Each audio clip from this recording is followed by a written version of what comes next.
ওং নমো ভগবদ বাসুদেবায়। ওং নমো ভগবদ বাসুদেবায়। শ্রীমদ্ ভগবদ গীতা, চতুর্থ অধ্যায়, ৮ নম্বর শ্লোক। পরিত্রাণায় সাধুনাং বিনাশায় দুষ্কৃতং ধর্ম সংস্থাপনার্থায় সম্ভবামি যুগে যুগে। দেখুন, পরিত্রাণায় সাধুনাং বিনাশায় দুষ্কৃতং ধর্ম সংস্থাপনার্থায় সম্ভবামি যুগে যুগে। তিনি যে বারংবার আসেন একমাত্র সাধুদের রক্ষা করার জন্য। সাধুদের রক্ষা করার জন্য তিনি বারংবার আসেন। তাই তো বলেছেন, পরিত্রাণায় সাধুনাং বিনাশায় দুষ্কৃতং। এই ধর্মকে পুনঃস্থাপনা করার জন্য তিনি জগতে বারংবার আসেন। এটা কি আমার আপনার কথা? এটা কি আমার আপনার বাণী? না, এটা একমাত্র অনাদিরাধি গোবিন্দ পরমেশ্বর ভগবান শ্রীকৃষ্ণের তার মুখনিসৃত বাণীতে আমাদের প্রত্যেককে উপহার দিয়ে গেছেন শ্রীমদ্ ভগবদ গীতায়। কিন্তু আমাদের বিশ্বাস হলো কোথায়? আমাদের কি করে বিশ্বাস হলো আমরা অনুভব করতে পারছি না। আমাদের কি করে বিশ্বাস হয় আমরা বুঝতে পারছি না, কিন্তু এটাই বিশ্বাস করতে হবে। অনেকে বলবেন যে আজ থেকে ৫,৫০০ বছর আগে তিনি এসেছিলেন, এটা আমরা কি করে বিশ্বাস করব, কি করে মানব?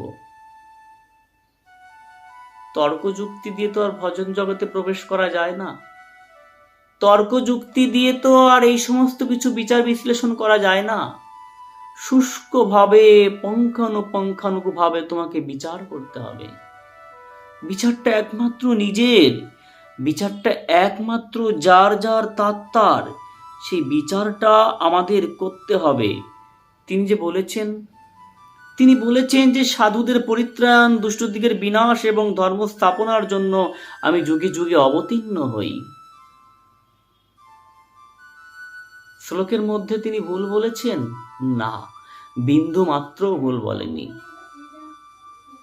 এই শ্লোকের ব্যাখ্যা, শ্লোকের মানে আমাদের জানতে গেলে, বুঝতে গেলে তবেই আমরা বুঝতে পারবো, তবেই আমরা জানতে পারবো। তাই তো গীতার বাণী কখনোই মিথ্যে হতে পারে না।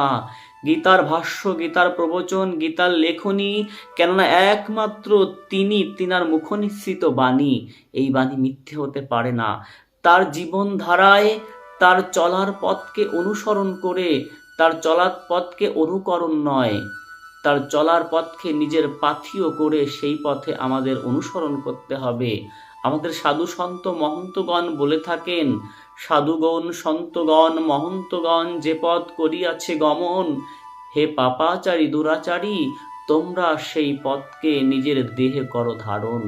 কেননা একমাত্র সেই পথকে ধারণ করতে, সেই পথকে অনুসরণ করতে পারলেই তোমার মনুষ্য জন্ম ধন্য হবে। আর এই গীতার বাণী তখন নিজের মধ্যে কাজে লাগবে। তা নাহলে গীতার বাণী সাধারণ পাঠ্যপুস্তক পড়ার মতো পড়ছি, শুনছি, এটা নয়। এই অনুভব, এই বিচারটা নিজেকে করতে হবে। আমাদের আর বিচার, আমরা কি করে বিচার করব? ক্ষুদ্র জীব, কিছু জানি না, বুঝি না, সংস্কৃতি পড়তে পারি না। ওগো, সংস্কৃতি তুমি পড়বে কেন?